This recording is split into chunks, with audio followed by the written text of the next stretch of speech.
Bonjour et bienvenue à notre présentation sur le thème de la refonte d'une GRC à grande échelle que nous avons réalisée avec SAFE. Donc on remercie déjà les partenaires de l'événement qui nous ont permis de nous regrouper pour ces 2 jours. Et on enchaîne sur quelques éléments de contexte. Je vais vous donner les éléments de contexte du projet, les 10 facteurs clés de succès pour nous et les 10 points d'attention du coup, sur la mise en place de SAFE pour un projet de refonte. Donc, le contexte du programme, c'est un grand programme Enedis dans lequel notre projet s'inscrit, qui vise à refondre la relation client, donc l'outil de relation client pour nos conseillers et aussi pour nos clients, puisque ça vise à faire accélérer en fait, le traitement des demandes clients et à ce que le conseiller puisse visualiser beaucoup plus rapidement toutes les données qu'on a sur le client. Donc ce projet, il s'inscrit, il a 7 thèmes principaux. La vision 360 évidemment, ce qui permet comme je vous l'ai dit, de visualiser toutes les données du client. Le pilotage des demandes, ainsi que la gestion des tâches qui leur sont associées. Le reporting, pour évidemment envoyer toutes les données à d'autres applications qui permettent d'afficher différents reportings. Un gros bloc d'aide aux conseillers pour aller plus rapidement pouvoir répondre aux demandes du client, et une partie campagne, alors qui n'est pas gérée dans notre train, donc dont on ne parlera pas aujourd'hui. Le planning, très rapidement, on a démarré le projet donc le 1er janvier 2024 avec l'arrivée de quelques personnes de l'intégrateur, puisqu'ils sont arrivés tout au long de la phase d'initialisation. Donc 5 mois d'initialisation de projet pour instruire les besoins, mettre en place la première brique de la solution et toute l'organisation qu'on utilisera par la suite. Donc le premier PI Planning a eu lieu début juin 2024 et on a fait 5 incréments de développement pour pouvoir livrer une première version, donc version MVP de notre solution de GRC pour un pilote, donc 2 directions régionales qui ont été pilotes de l'utilisation de cet outil, qui correspond à 350 utilisateurs. Et dans 2 semaines, on ouvre à 2 nouvelles directions régionales, donc ce qui montera le total d'utilisateurs à 800. Et à savoir que chez Enedis, donc on a 25 directions régionales. Les 21 directions régionales, autres directions régionales seront déployées au début de l'année prochaine par vague, une fois que le pilote sera entièrement validé. Donc les quelques chiffres clés: 5 mois de préparation, 5 incréments pour livrer un MVP, 16 applications qu'on a connectées à cette GRC et 28 interfaces développées. Donc ce qui est énorme en seulement 5 incréments. Et on est donc très fiers évidemment de ça, puisque à la livraison, donc à la mise en service le 1er juillet, aucune anomalie bloquante n'a été remontée, que ce soit par les conseillers qui ont utilisé l'application ou même par nous en visualisant tous les flux et en supervisant les flux. Donc, j'ai pas mis une dizaine d'anomalies majeures seulement, toute application connectée. Donc voilà, on est très fiers de la qualité, en tout cas du développement qui a été fait durant ces 5 incréments. La composition du train, quelques chiffres clés. Sur donc le projet, on a 80 personnes au total à peu près, avec 12 personnes du métier, donc aujourd'hui 3 business owners, 68 personnes côté DSI, et dont 50 personnes qui composent les 5 équipes. Donc on a 4 équipes Scrum et une System Team. Dans les 4 équipes Scrum, 3 équipes Salesforce et une équipe Middleware, justement pour connecter la nouvelle application à l'ensemble du SI Enedis qui est très vaste. Donc on a 5 sprints par incrément et 5 incréments par an, comme tous les autres trains d'Enedis. Alors nous allons passer aux facteurs clés de succès. Je pense que vous êtes tous un peu venus pour voir un petit peu notre recette magique. Alors bien évidemment, ces 10 facteurs clés de succès qu'on va vous présenter dans un premier temps, il ne faut pas les copier-coller dans votre contexte, mais ça peut être une checklist que vous allez revoir pour dire est-ce que ça je l'ai dans mon contexte ou pas, et ça peut simplement vous alerter. Mais il n'y a pas de reproductibilité de ce qu'on a fait. Et puis du coup, je vais rebondir sur ce qu'a dit Cyrielle. On a fait un voyage de 18 mois. Je vais vous proposer de le refaire en bateau. Et on va regarder le vent qui a soufflé, qui a gonflé notre voile, ce qui nous a fait avancer plus vite. Et on va regarder aussi les petits rochers parmi lesquels on a dû slalomer avec attention pour arriver à bon port. Quand on a établi une première liste avec Cyrielle, je lui ai demandé c'est quoi le premier facteur clé de succès. Et là, elle m'a répondu du tac au tac, clairement, Envision on Prepare. Alors, c'est quoi Envision on Prepare? C'est la réponse à un des plus grands risques qu'on a quand on exécute un programme agile à l'échelle, c'est démarrer dans le chaos. L'expérience nous montre qu'un démarrage non préparé conduit presque toujours à de la confusion, des retards, voire à l'échec.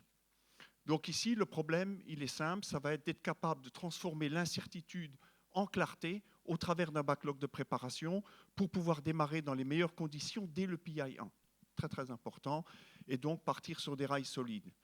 Alors, j'ai créé ce backlog en basant sur de l'expérience, mais comme un véritable guide opérationnel qui va nous permettre de couvrir 3 domaines essentiels sur l'Envision et la préparation. Premièrement, on va avoir la partie product. Alors, sur product, on va s'assurer qu'on a bien une vision, qu'on a les backlogs haut niveau qui sont préparés avec des actions d'affichage, des sessions aussi de feature mapping, de story mapping en fonction. Bref, tout ce qui a trait au produit pour qu'il soit clair et bien compris avec une vision inspirante. Ensuite, on va avoir évidemment toute la partie mise en place. Alors, c'est très haut niveau ce que je dis, mais qui va être Agile Ecosystem Setup, mettre en place tous les principes d'agilité, sachant qu'on a des principes Kanban, des principes Scrum, etc., etc. Et enfin, on va avoir ensuite, on va avoir le technical setup. Donc là-dessus, c'est embarquer les développeurs avec les postes de développement, la mise en place des environnements avec les pipelines CI/CD, DevOps, la mise en place des tests automatisés, la mise en place des stratégies des tests, la création de la definition of done, et ainsi de suite. Ce backlog peut être amendé à volonté, sachant que dedans, vous avez une liste assez générique de tout ce qui est à faire pour être prêt. Et enfin, classique, mais non moins obligatoire, la mise en œuvre du framework d'Agile à l'échelle, dans notre contexte SAFe ici, donc définition de la cadence, synchronisation, planification des événements est très important, travail sur la topologie des équipes pour minimiser les dépendances. Le tout exécuté en Scrum sur 7 sprints, avec une équipe pluridisciplinaire composée des acteurs clés du train au début, donc les personnes assez seniors, donc RTE, le coach, les Scrum Masters, les Product Owners, le Product Management, le système architecte. Également, on avait un test architecte. Et bien évidemment, des sprint reviews qui ont permis de démontrer tout ce qui a été fait et d'embarquer progressivement les acteurs du train sur 7 sprints, ce qui est quand même une longue période, pour également collecter du feedback et acculturer les gens sur tout ce qui était mis en place et à utiliser dans le train. Et du coup, le résultat, eh bien, c'est ne pas subir le démarrage et c'est le piloter. Et on va donc passer tout de suite au facteur clé de succès numéro 2. Le support du management, du leadership.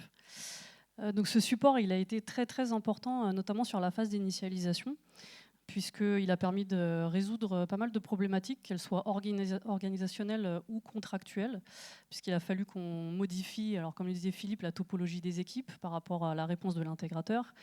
On a modifié également la cadence du train pour se mettre à la même cadence que les autres trains d'Enedis. On a aussi fait supprimer des indicateurs qui étaient soit non pertinents, soit en doublon. Ça a permis de valider des formations, donc on en parlera tout à l'heure, mais on a formé l'ensemble du train. Et bien sûr, ça a permis de staffer Philippe, donc le coach qui nous a accompagnés l'année dernière, toute l'année dernière. Et ce confiance du management, ça a vraiment permis la décentralisation aussi de certaines décisions, notamment la mise en place de la phase Envision and Prepare, qu'on a mis en place avec Philippe très rapidement, dès son arrivée, avec le système architecte et le product manager. Donc le management est très très important, en tout cas pour démarrer un projet comme celui-ci. Ensuite, un principe que vous connaissez tous, les Tres Amigos. Nous, on l'a adapté à SAFe. Donc, les Tres Amigos, c'était le RTE, le système architecte et le product management. Donc là, c'est vraiment un cocktail explosif puisqu'on va avoir d'un côté, sur la partie technique, le système architecte qui va prendre soin d'alimenter sous la forme d'enabler les backlogs de manière à ce qu'on puisse supporter le développement des features qui arrivent dans le temps. Donc, c'est ce qu'on appelle en SAFe la construction de l'architectural runway.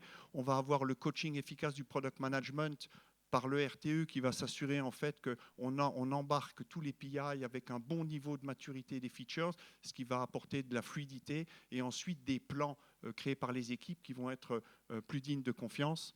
On va avoir aussi la présence assidue de ces personnes-là qui viennent chacun avec un prisme, le prisme fonctionnel, le prisme organisationnel et agile et le prisme technique, aux sessions d'Art-Sync, qui sont donc les événements de synchronisation, pour régler au fil de l'eau toutes les problématiques du train. Et en plus, une entraide au niveau de ce groupe qui a permis une présence permanente des acteurs sur tous les événements, en cas des fois de vacances, ce genre de choses qui évidemment peut arriver. Donc les Tres Amigos, la triade du train, aussi un facteur clé de succès. Donc, bien s'entendre, on dit toujours les meilleurs amis du RTE, c'est le système architecte et le product manager. Le quatrième facteur clé de succès, c'est évidemment le coaching SPC-PST.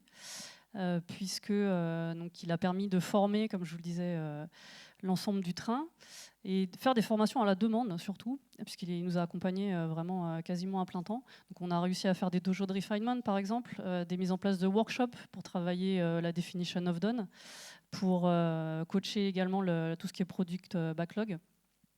Il a également fait des feedbacks à l'ensemble du train, puisqu'il allait à tous les événements de train, donc que ce soit les événements d'équipe, donc les sprint planning, les reviews, les daily aussi du matin, pour s'assurer que chaque acteur tenait bien son rôle. Il est venu également sur les événements du train, donc Art-Sync, système démo, plutôt Inspect and Adapt, avec la rétro de train, etc., etc. Donc il a fait du feedback à l'ensemble des acteurs du train pour s'assurer qu'on était bien dans les rails, en cas de l'agilité, que ce soit Scrum ou Safe. Et l'idée surtout, c'est de mettre en œuvre un système d'amélioration continue permanent, parce que c'est vraiment un but aussi de l'agilité et du Lean d'ailleurs, de s'améliorer continuellement. Et pour ça, c'est bien d'avoir un œil extérieur qui va pouvoir corriger les petits gestes au fur et à mesure du temps, jusqu'à ce qu'on obtienne un peu ce qu'on appelle en temps vert de l'excellence opérationnelle. Ouais, exactement, puisque donc la triade dont on parlait tout à l'heure, on était tous formés à Safe sur nos différents rôles, Safe 6. On avait aussi déjà travaillé en agile à l'échelle, mais on était les seules personnes du train à avoir travaillé en agile à l'échelle. Donc sa présence, ça nous a aussi rassurés, à la fois sur la mise en place du train et du premier PI planning, et aussi sur le suivi qu'il a fait de tous les acteurs.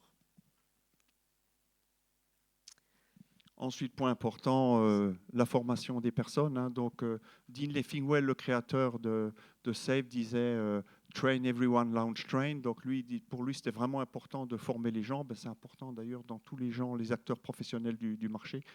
Donc, c'est important parce que c'est un gage de qualité et de compétence.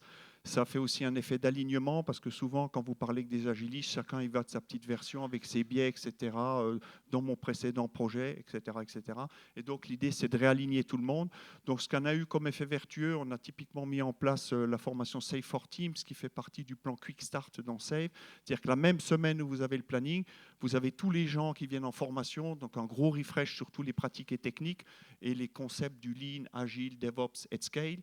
Et là, on va aussi faire des simulations au travers plein d'exercices, mais notamment une grosse simulation de PI planning, ce qui fait que les gens, après une journée de repos de la formation, en plus du team building que ça crée, puisqu'ils travaillent en plus sur des vrais éléments de backlog, ce n'est pas des éléments théoriques, ils rentrent en PI planning déjà bien échauffés. Et ça a été quelque chose de très, très important. Ensuite, c'est un standard de compétences certifié pour Enedis, c'est important. Aujourd'hui, de plus en plus d'acteurs français, je sais que je vais citer par exemple Airbus, vous ne rentrez pas chez Airbus dans des dispositifs safe si vos consultants ne sont pas certifiés safe. Donc il y a vraiment une charte qualité, pas de place entre guillemets à l'amateurisme.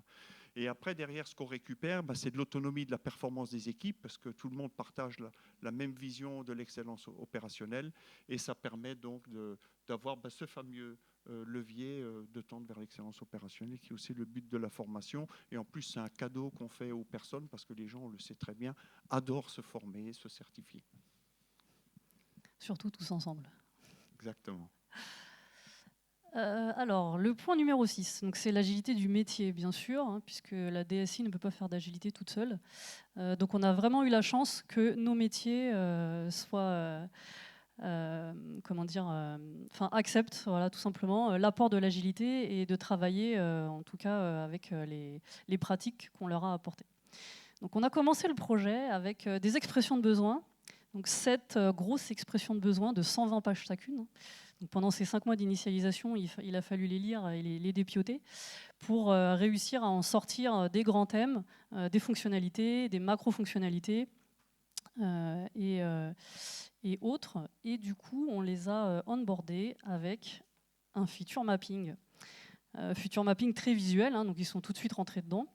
Au niveau de l'instruction en tout cas du produit. Ça a permis déjà de visuellement voir toutes les grosses briques qu'il fallait développer et de pouvoir les prioriser et les mettre et les placer, du coup les planifier dans les incréments, dans les 4 à 5 incréments qui composaient le MVP. Donc ça, on a réussi à le faire très facilement et à tenir aussi, alors ajuster évidemment, hein, puisque l'agilité c'est aussi ajuster les différentes fonctionnalités en fonction des incréments et des partenaires, puisque comme vous l'avez vu tout au début, on a une application très connectée, donc il fallait aussi embarquer les partenaires dans cette planification. Donc ça, c'était la phase d'instruction. Il a fallu aussi les onboarder sur la recette, pour qu'ils fassent de la recette en continu, puisque à la fin de chaque sprint, les développements sont livrés sur un environnement de recette. Donc le product manager, product management en général, les business owners ont fait des recettes, et font toujours des recettes d'ailleurs, à la fin de chaque sprint.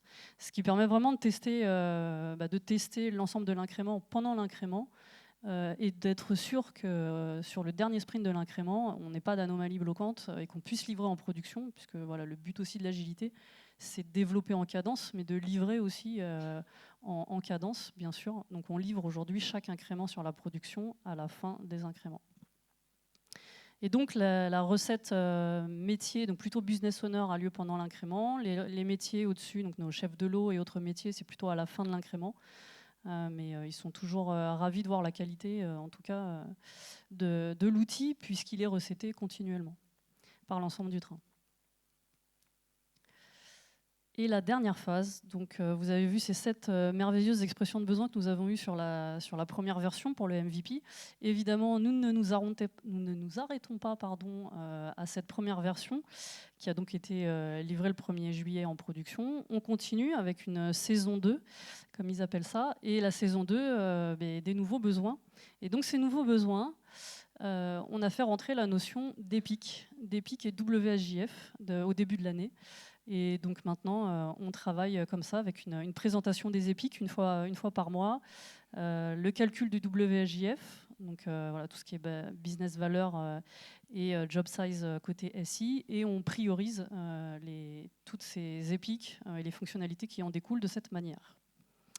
Donc tous les incréments à partir de l'incrément de cet été fonctionnent avec ce système.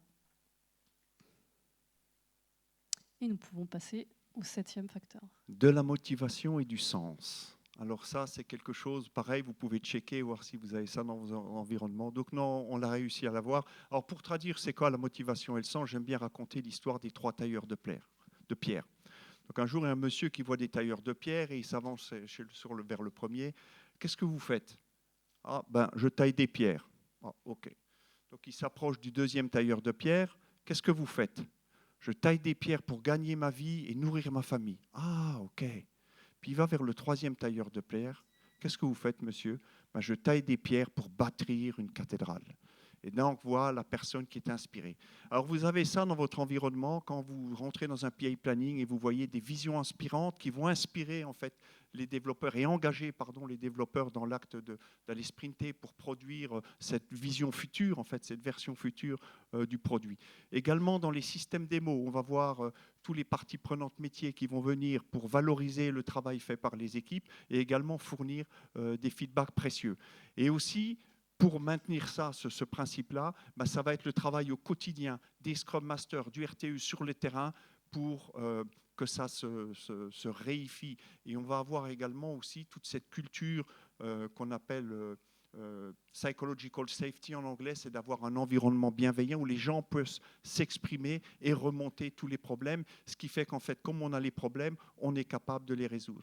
Donc très très important d'avoir ce type d'environnement et au final, ça se traduit aussi par de l'humain puisqu'il y a des atmosphères, on avait les PI planning qui se déroulaient avec une superbe ambiance et ça restera des bons souvenirs aussi pour tous les gens un jour où ils auront tout livré. Voilà, donc motivation et donner du sens n'est pas une option. Exactement. Et comme le disait Philippe, le métier vient aussi aux présentations du PI Planning au démarrage et font des présentations métiers pour expliquer à quoi va servir au final les développements que le train va faire sur l'incrément. Donc ça, c'est très très apprécié par les équipes et par l'ensemble du train, hein, puisqu'on comprend exactement où on va et à quoi ça va servir pour nos conseillers et nos clients en l'occurrence. Alors justement, la qualité logistique des PI Planning. On a la chance chez Enedis d'avoir une grande salle de PI Planning, donc environ 80-85 personnes, avec voilà, de nombreux écrans pour les présentations, pour les travails en team breakout. On a 2 salles adjacentes également pour les équipes qui sont délocalisées aussi, puisque sur nos 3 équipes Salesforce, donc on en a une qui est à 75% à Nantes, et les 2 autres qui sont à l'île Maurice. Donc il faut pouvoir évidemment échanger avec eux facilement. L'équipe middleware également est quasiment entièrement à Nantes. On fait monter les Nantais d'ailleurs à Paris pour vraiment que toutes les personnes qui sont en métropole puissent se voir et échanger ensemble. Bon, on n'a pas encore réussi à faire venir les Mauriciens et on n'a pas non plus réussi à y aller, mais un jour peut-être. Voilà, en tout cas, c'est très apprécié. Et puis évidemment, il faut nourrir ces hommes. Hein. Donc des petits déjeuners pour démarrer les journées. Et donc voilà, des fruits, beaucoup de café et de la ricorée, comme ils nous disent. Donc ça, c'est très très apprécié. Alors, si on part du dicton de Peter Drucker, vous ne pouvez pas gérer, vous ne pouvez pas améliorer ce que vous ne savez pas mesurer. Les métriques jouent aussi un rôle extrêmement important. J'en ai parlé tout à l'heure dans la phase Envision and Prepare. Il est très important d'avoir les bonnes métriques avec le bon outillage, parce que je le rappelle, une métrique par elle-même n'a aucun sens. C'est sa tendance dans le temps qui va donner du sens. Donc, d'ailleurs, vous savez que le framework, dans sa version 6 de SAFe, vient labelliser Flow-Based Framework, donc le flow est extrêmement important. Et d'ailleurs, Cyrielle RTE a pris le parti d'implémenter l'intégralité des 6 métriques de flow, très important, des métriques de qualité, de prédictabilité, et tout ça outillé dans Jira. Et comme Jira n'apportait pas toutes les fonctionnalités nécessaires, on a aussi utilisé EasyBI pour avoir des rapports un petit peu plus pertinents encore, avec le souci aussi d'être capable de donner de la métrique directement assimilable aux équipes, c'est-à-dire au niveau équipe, parce que ce n'est pas juste pour contrôler ce qu'ils font, c'est aussi que les équipes vont se refléter dans leurs métriques pour prendre elles-mêmes des décisions, et après consolider au niveau du train. Voilà. Alors, on a aussi utilisé les outils Measure and Grow qui sont built-in dans SAFe. Ça permet d'estimer Team and Technical Agility, Agile Product Delivery, Organizational Agility. Donc, on a pris les bons radars, ce qui permet aussi d'avoir une photo typiquement tous les trimestres et voir comment ça fonctionne. Donc, le bénéfice de ça, c'est déjà être capable de prendre de la décision, comme on dit en anglais, data informed, donc informé par les données, et tout de suite détecter des variances indésirables pour enclencher des actions correctives. Donc, c'est les principes basiques qu'on utilise en Scrum. Alors, on a utilisé, on tient à le partager, parce que quand on est en flow, on a 2 types de diagrammes qui sont importants à connaître, c'est le CFD et le Cycle Time Scatter Plot que vous voyez à droite de l'écran. Donc le CFD, juste en 2 mots, une chose à savoir, c'est la gueule de crocodile quand il s'ouvre comme ça. Ça veut dire que vos cycles de temps s'allongent et que vos WIP explosent. Et ça, c'est un très mauvais signal, c'est un signal de dégradation de la santé de votre flow. Et ensuite, vous avez les petits diagrammes à bulles pour ceux qui connaissent en dessous. Donc, l'ordonnée, ça vous donne le cycle time et l'abscisse, ça vous donne le temps. Donc là aussi, vous avez des éléments de lecture. En 2 mots, quand vous avez des points qui sont très resserrés, vous êtes prédictible. Dès que vos points commencent à s'éparpiller partout dans le graphe, c'est que vous avez un problème de prédictabilité. Et vous avez des patterns de lecture. Donc, typiquement, quand vous avez des points qui sont alignés verticalement, c'est-à-dire qu'on livre tout, par exemple, à la fin d'un sprint ou tout à la fin du PI, ce qui fait que ça fait un overhead après de traitement pour tout ce qui est acceptance, etc. Donc ce sont des très bons graphes et un agiliste qui connaît bien le Kanban va très très vite pouvoir lire ça et prendre des décisions rapides pour éviter des déviations avant qu'il soit trop tard. Voilà, donc un exemple sur le train en utilisation du scatterplot justement. Une de nos équipes, on s'est aperçu sur le premier sprint qu'une de nos équipes livrait très tardivement ses US. Donc on s'est posé la question de pourquoi, on a analysé avec eux et en fait on s'est aperçu qu'il y avait un souci au niveau de la release, de la livraison de ces US sur l'environnement de recettes. ce qui a permis de réagir très vite, de les reformer sur ce process de release. Et ça a permis en 3 sprints de remettre l'équipe sur le droit chemin en fait. Et qui livre bien en cadence pour que le product owner puisse réaliser ses tests d'acceptance tout au long du sprint et pas uniquement les 2 derniers jours du sprint. Bon, ils ne me donnent pas beaucoup de travail sur les métriques, malheureusement, parce qu'ils voilà, ils livrent vraiment en cadence. Un vrai sprint typé, c'est pour moi le 10e facteur clé de succès. Donc là, un vrai sprint typé, on a réussi à mettre en place un sprint typé. Donc quand je vous disais 5 sprints par incrément, c'est 4 sprints de développement et un sprint typé. Donc IP pour innovation et planification. Donc ce sprint, aujourd'hui, il nous sert à plein de choses. C'est un buffer pour terminer les dernières tâches de l'incrément. Donc les dernières tâches, on est plutôt sur du test. On n'est pas du tout sur du développement, justement. Pas d'US ou de Nebler pris sur cet incrément-là. Des anomalies bloquantes ou majeures, à la rigueur, pour pouvoir livrer une version de qualité, évidemment, en production, mais pas plus. Donc c'est un buffer pour terminer les tests de fonctionnalité, tests de non-régression surtout, pour préparer la mise en production, les mises en service. Pour préparer également l'Inspect and Adapt, puisqu'on fait une système démo la 2e semaine, à savoir qu'il y a entre 100 et 150 personnes qui viennent voir nos systèmes démo. Donc il y a une grosse préparation en amont, évidemment, pour qu'elle soit bien fluide et qu'elle montre un maximum les développements qui ont été réalisés.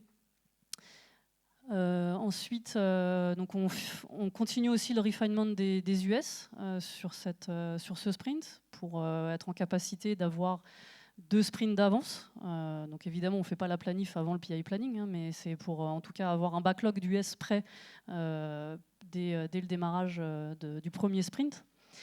Donc ça permet aux ressources aussi de faire le plein d'énergie, de se recentrer sur d'autres tâches que du développement et de mettre les mains dans l'outil.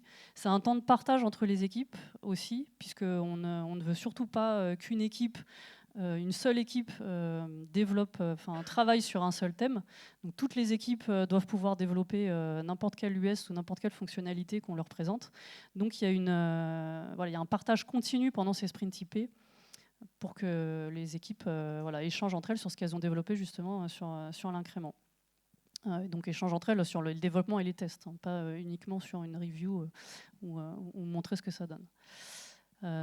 Donc ça permet aussi de maintenir le niveau de qualité justement et de contrôler la dette technique, puisque c'est pendant ce sprint également que certaines personnes de la system team vont vérifier le code pour s'assurer que les bonnes pratiques de développement ont été suivies. Il y a également des vérifications au niveau cybersécurité, bien sûr, pour s'assurer qu'on est toujours dans les clous. Et les équipes continuent à se former quand on le peut, et bien sûr préparent le PI planning qui a lieu à la fin du sprint typé.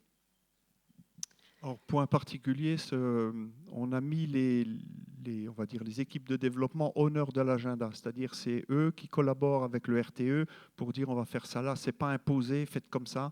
C'est vraiment très important d'être dans la co-construction, c'est un point fort aussi de nos IP. Exactement, donc on fait des workshops les semaines d'avant pour savoir qu'est-ce qu'ils doivent faire pendant le sprint typé en fait, et qu'on puisse mettre les tâches un petit peu jour par jour, sachant qu'on a des tâches de fond comme le refinement, ou surtout finaliser les tests les 2 premiers jours, c'est pour finaliser l'incrément. Alors nous avons terminé avec le vent qui nous poussait. Maintenant on va aller affronter un petit peu les contrevents et les petits cailloux, voire rochers qu'on a rencontrés pendant ce voyage de 18 mois. Exactement. Donc, premier petit caillou, l'impact de la contractualisation.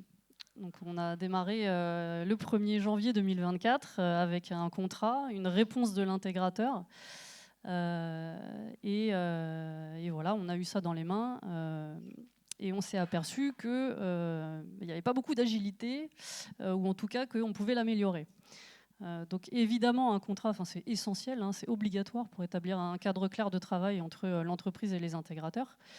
Mais c'est souvent, en tout cas dans les grosses entreprises, des contrats qui sont signés entre juristes, financiers et les managers high level qui sont au final assez peu formés à l'agilité. Donc pendant notre phase d'initialisation, il a fallu revenir sur certains morceaux de ces réponses et de ce contrat. Et ça nous a pris énormément de temps. Donc voilà, du temps qu'on aurait pu prendre pour autre chose et pour mieux encore préparer le démarrage du train. Donc voilà, les conséquences, on l'a écrit, ça génère surtout une pression superflue, surtout pour l'intégrateur en général. Ça ouvre la porte au micromanagement également, puisque dans ces contrats, il y a évidemment les SLA, et puis on parle budget et périmètre. Périmètre qui au final a été légèrement ajusté, puisqu'on a aussi voulu faire des sprints typés. Donc forcément, quand on fait des sprints typés, on réduit la capacité de développement. Donc ça a été entièrement accepté par Enedis. Mais voilà, l'impact de la contractualisation important, en tout cas au démarrage de l'initialisation, si on ne veut pas perdre plus de temps, quoi. Alors, quand on a un contrat, il faut faire quoi? Il faut l'appliquer. Pour l'appliquer, on fait quoi? On envoie des chefs de projet. Alors, c'est ce qui se passe. Donc, la chefferie de projet. Alors, la chefferie de projet, c'est très important. Attention, nous, on ne critique pas, mais c'est juste que sur certains aspects, ça peut ouvrir la porte à des effets indésirables. Je ne vais pas vous relire la comparaison des paradigmes mode agile, mode traditionnel. Je pense que dans la salle, vous le connaissez tous. Mais ce qu'on va regarder, c'est les effets de bord. Alors, sur les effets de bord, on va avoir du micromanagement sur les équipes de temps en temps, soit qui rentrent par une porte dérobée via un Scrum Master qui n'est pas vraiment un Scrum Master, ou alors par des directeurs de projet qui, quand ça chauffe un peu, ils vont prendre la main et puis revenir dans le paradigme très à gauche du Command and Control. On va avoir aussi des meetings supplémentaires. Alors souvent, les développeurs disent « ouais, il y a déjà trop de meetings » et on va en rajouter, ou on va faire les choses, mais un petit peu avec un prisme différent. Ça va aussi ouvrir la porte à ce qu'on appelle des vanity metrics ou des indicateurs pastèques qu'on éviterait bien de calculer, mais qu'on est obligé de calculer en tant que RTE, Scrum Master, et ça pour apporter une vision sur le programme qui n'est pas du tout conforme, puisqu'on ne s'intéresse pas à la valeur, mais plutôt au respect de la triple contrainte, budget, délai, planning, etc. On va aussi avoir la focalisation sur le plan, puisque le plan, vous êtes engagé dessus au travers d'un contrat, donc il faut le suivre. Et si à un moment le chemin n'est pas le bon, on n'est plus face à la réalité du terrain, en train d'essayer de se baser sur l'empirisme et d'avoir un cercle vertueux d'inspect and adapt.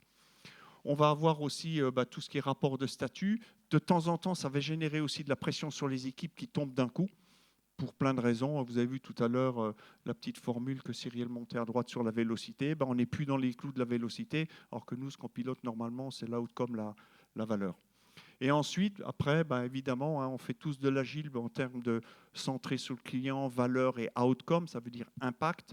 On risque de retomber dans utiliser une mécanique de delivery, tout simplement output, plutôt qu'agile, c'est-à-dire résoudre des problèmes complexes dans des environnements complexes pour créer de la valeur pour les clients. Donc, effets de bord qui peuvent être assez sérieux. Le troisième, rôle et responsabilité. Donc là, c'est un sujet aussi très très important de s'assurer qu'au démarrage du train, le staffing est fait dans les règles de l'art, donc c'est-à-dire avec des fiches de poste claires et de s'assurer que les gens l'ont bien compris, puisque en tout cas sur le staffing de ce projet-là, certaines personnes n'avaient jamais été, par exemple, product owner ou business owner. Donc voilà, s'assurer évidemment que les personnes ont les compétences nécessaires pour tenir le poste. Et si possible, avoir une cohérence entre la lettre de mission et les objectifs annuels. Donc là, ça fait rentrer un petit peu de RH dans le sujet. Mais les conséquences, en tout cas, de ne pas avoir ces rôles et responsabilités clairement établis, ça apporte, en tout cas chez nous, ça a apporté des interventions inappropriées, des rappels réguliers à faire sur les rôles et responsabilités. Ça génère des conflits aussi sur le qui fait quoi, et donc un risque de travail qui est non fait ou mal fait. Donc je vous ai mis quelques verbatim qu'on a entendus assez récemment, puisque la première année, c'est passé comme une lettre à la poste. Mais voilà, on a entendu des « c'est pas dans ma lettre de mission, c'est pas à moi de faire » ou « il fait pas son travail », bon, c'est encore pire. Donc là, évidemment, on est là pour faire des rappels sur ces rôles. Donc on vous a mis 2 fiches, évidemment, à ne surtout pas reproduire, mais fiches de post Scrum Master, voilà, Scrum Master qui sont côté intégrateur. Donc évidemment, il n'est pas là pour surveiller les heures d'arrivée et de départ de ses collègues, il n'est pas là pour valider les congés, et encore moins pour écrire les user stories à la place du product owner. Donc c'est vraiment important aussi de vérifier sur ces rôles clés qu'ils ont bien compris ce qu'on attend d'eux au quotidien ou dans un sprint. C'est juste un exemple humoristique qu'on a Oui. mis, hein, c'était pas du tout dans le... Surtout pas, non. C'est pas un exemple sur notre projet. Donc voilà, Parfois, ça peut être ça. oui. Donc des fiches de poste claires et voilà, pas non plus comme la lettre de mission en dessous où au final on ne sait pas ce qu'on doit faire de ces journées. Le syndrome du dans mon précédent projet. Alors ça, c'est très anecdotique, j'adore. Hein. Mais quand vous avez des personnes qui arrivent avec des pratiques douteuses et que vous essayez de les imposer en vous disant dans mon précédent projet, on a fait comme ça marche, ça s'ancre. Et après, c'est du travail qui est difficile pour le RTE, pour moi, les Scrum Masters, de venir redécoudre ce qui a été mis en place. Donc c'est un bouclier anti-changement, ça bloque un petit peu l'amélioration continue et ça risque d'ancrer dans votre écosystème. Donc c'est juste une chose, quand vous entendez ça, levez l'oreille et faites attention parce que les gens ont toujours des références sur leur précédent projet qui n'a rien à voir avec le vôtre. Voilà. Et c'est un peu une mentalité de venir un petit peu bloquer le changement ou d'essayer de justifier une pratique qui n'est pas dans les règles de l'art, on va dire, dans le contexte. Voilà. Exactement. Donc c'est pour ça aussi que le coach est beaucoup intervenu sur les événements l'année dernière pour s'assurer qu'on était vraiment dans les best practices de l'agile. Alors en 5e position de ces points d'attention, on a mis la definition of ready.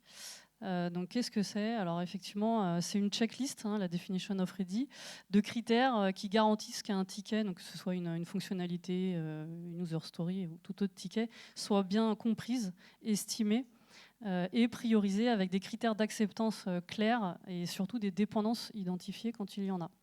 Et donc, au final, c'est un ticket qui est prêt pour développement, prêt à rentrer soit en PI planning, soit en sprint planning. Donc, les conséquences de ça, parce qu'on n'a pas eu le temps de faire un workshop sur la definition of ready lors de la phase d'initialisation. Et on a évidemment subi les conséquences de ça, puisque ça a généré des reworks pour certaines fonctionnalités. Donc, parce qu'on avait des critères d'acceptance trop légers ou des descriptions trop succinctes dans lesquelles il manquait notamment, très important, le parcours utilisateur par exemple, ou rien que le schéma d'interface. Donc c'est évidemment très difficile pour les équipes d'estimer et de pouvoir établir une roadmap et c'est difficile pour tout le monde de pouvoir planifier quand on n'a pas cette definition of ready, en tout cas partagée par l'ensemble du train. Donc ça a été un sujet chez nous. Et ça affecte évidemment l'efficience du PI planning, des sprint planning et des équipes en général. Alors là, je continue toujours dans la même veine, mais au niveau là, on va s'intéresser aux features. Vous savez que le PI planning, c'est un environnement qui engage énormément de personnes, qui est quand même assez coûteux en temps. Donc, arriver avec des features qui ne sont pas ready, ça peut avoir des conséquences quand même assez catastrophiques. Je parlais en début de présentation d'un démarrage chaotique. Rendre des PI chaotiques, c'est un petit peu problématique. Donc, il faut être très vigilant sur la partie features, qui est bien la partie refinement. Alors, les inconvénients de ça, quand on n'a pas des features ready, au-delà de simplement être capable de les processer efficacement dans un PI planning, ça va être on est incapable d'avoir une roadmap multi-PI, donc de savoir où on va vraiment. En plus d'avoir aussi une roadmap budgétaire, parce que je rappelle toujours, j'aime bien le dire en anglais, you may ignore the budget, but the budget won't ignore you. Donc si vous n'avez pas l'estimation de vos features, vous risquez d'être rattrapé par des dérapages budgétaires que vous n'avez pas prévus. Donc aussi, le refinement des features, ça sert à ça également. Et en plus, ce qui va se passer, c'est que toujours, on essaie de lutter contre le gaspillage, lean mindset, c'est que vous allez avoir énormément d'allers-retours parce que les features ne sont pas claires, on n'a pas bien compris ça. Pendant un système démo, ce n'est pas du tout ce qu'on attendait, etc., etc. Il peut y avoir énormément de conséquences de gaspillage, ce qui fait qu'au final, votre entreprise, quand elle met 1 euro, on va dire, dans la machine, derrière, il lui sort 6 cents parce qu'il y a eu énormément de gaspillage au milieu. Ce qu'on veut, c'est faire remonter le ROI de ce qui va sortir. Et donc, le fait d'avoir des features bien refinées, bien affinées, bien compris, va contribuer. Voilà, je vous rassure, on n'a pas eu de gaspillage sur le projet. On n'a pas eu de surprise sur les systèmes démo. Mais du coup, c'est un sujet où il a fallu qu'on travaille un petit peu plus pour avoir ces features ready. Le 7e point, de l'innovation, pas besoin. Alors, je vous parlais tout à l'heure du sprint IP qu'on a réussi à mettre en place. I pour innovation. Et en général, l'innovation, c'est le parent pauvre quand on n'a pas le temps sur le sprint IP parce qu'il y a beaucoup de tâches à réaliser. Alors, quand on a un jour férié à l'intérieur, c'est encore pire. Donc voilà, l'innovation, comme tout le monde sait, ça sert à créer du sens, fédérer et surtout à faire participer les équipes à des expérimentations collaboratives. Donc aujourd'hui, on a réussi une fois à faire de l'innovation sur un sprint IP et on va réussir sur ce sprint-là. En tout cas, tout est prêt pour qu'on puisse prendre le temps de faire un hackathon. Donc c'est vraiment très important. Les conséquences, c'est que les développeurs, en l'occurrence, et les testeurs aussi, ils sont focus uniquement sur l'horizon 1, donc uniquement sur l'incrément qu'ils sont en train de faire. Et ils n'ont pas une vision à 6 mois, 1 an des nouveautés, en tout cas de ce que Enedis voudrait mettre en place dans sa GRC. Et ils ne peuvent pas surtout travailler dessus via des POC, par exemple, ou des tests sur des nouvelles briques Salesforce, en l'occurrence. Donc vraiment, ça, c'est un frein pour nous aujourd'hui, donc qui frustre les équipes. Donc on n'en est pas encore au turnover et à l'attrition, mais bon, il va falloir qu'on arrive à faire des hackathons quand même pour mettre un peu pour émulsionner un petit peu tout ça, quoi. Allez, il nous reste 5 minutes. Allez, ouais. Alors, Scrum versus Safe. Alors ça, c'est extrêmement important. Moi, j'entends beaucoup de gens dire on fait du safe, il n'y a pas de Scrum ici.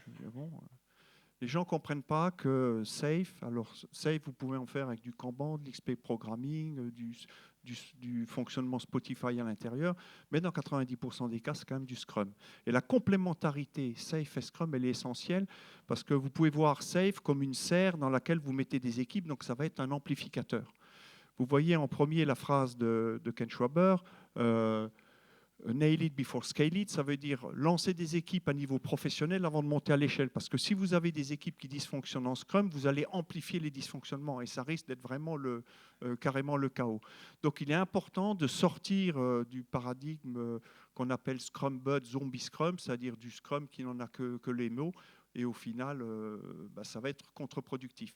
Donc, attention, vérifiez toujours votre Scrum parce que ça fait partie des cylindres de la voiture. Et si les cylindres ne fonctionnent pas, toute la voiture ne va pas avancer. Donc, c'est un rappel qui est extrêmement important. N'oubliez pas l'amplification des dysfonctionnements qui peuvent coûter cher au projet. Donc, c'est important d'avoir du professional Scrum plutôt que de l'amateur, du mechanical ou du zombie Scrum. Voilà, qui en général est plus responsable d'équipe, voire manager, mais qui sont vendus en tant que Scrum. Attention à l'imposture. 9e point, la transversalité, donc là très important. Donc sur notre première version, l'ensemble de la DSI Enedis et des métiers était embarqué sur ce gros projet, puisque je l'ai dit tout à l'heure, 16 applications connectées, 28 flux. On est à peu près sur la même chose, en tout cas les mêmes nombres sur la saison 2, donc on a démarré cet été. Et là, évidemment, les autres produits, ils ont aussi leur propre roadmap, ils ont aussi leur propre priorisation. Et donc là où c'est très important, c'est que vraiment l'interprio se fasse au niveau métier. Pour que les business owners de chaque produit comprennent les enjeux et priorisent les fonctionnalités au niveau de leurs produits. Donc ça se fait évidemment au niveau du métier en premier, ça se fait sur les business owners, et ensuite cette transversalité, elle doit aussi transparaître sur les product managers et product owners, évidemment, pour l'instruction et la recette de tous les sujets transverses. Donc là, actuellement, on rencontre ce problème-là au niveau de l'interpriorisation métier, qui nous oblige à modifier un petit peu les planifications de nos développements transverses. Mais on va y arriver, on a 18 mois encore, donc jusqu'à fin 2026 pour livrer notre saison 2. Donc on est très attentif en tout cas sur ces priorisations dans les différents trains. Et on va passer au dernier point, l'essoufflement d'une dynamique agile. Alors, le point le plus compliqué en fait, puisque donc on est en mode projet toujours, on a livré cette V1 au 1er juillet de cette année. On a tout donné, comme on dit, on a couru un marathon là, sur 18 mois. Et là, on repart sur une saison 2 qui dure encore 18 mois. Donc, on nous demande de recourir un deuxième marathon. Et on sent voilà, que les équipes se fatiguent un petit peu. Donc il est important qu'on arrive aussi à maintenir ce rythme, un rythme en tout cas indéfiniment soutenable pour les équipes, pour faire en sorte qu'ils continuent à être bien, à être motivés et à être là surtout jusqu'à la fin d'année prochaine pour finir cette saison 2 avec nous. Voilà notre retour d'expérience sur 18 mois d'aventure.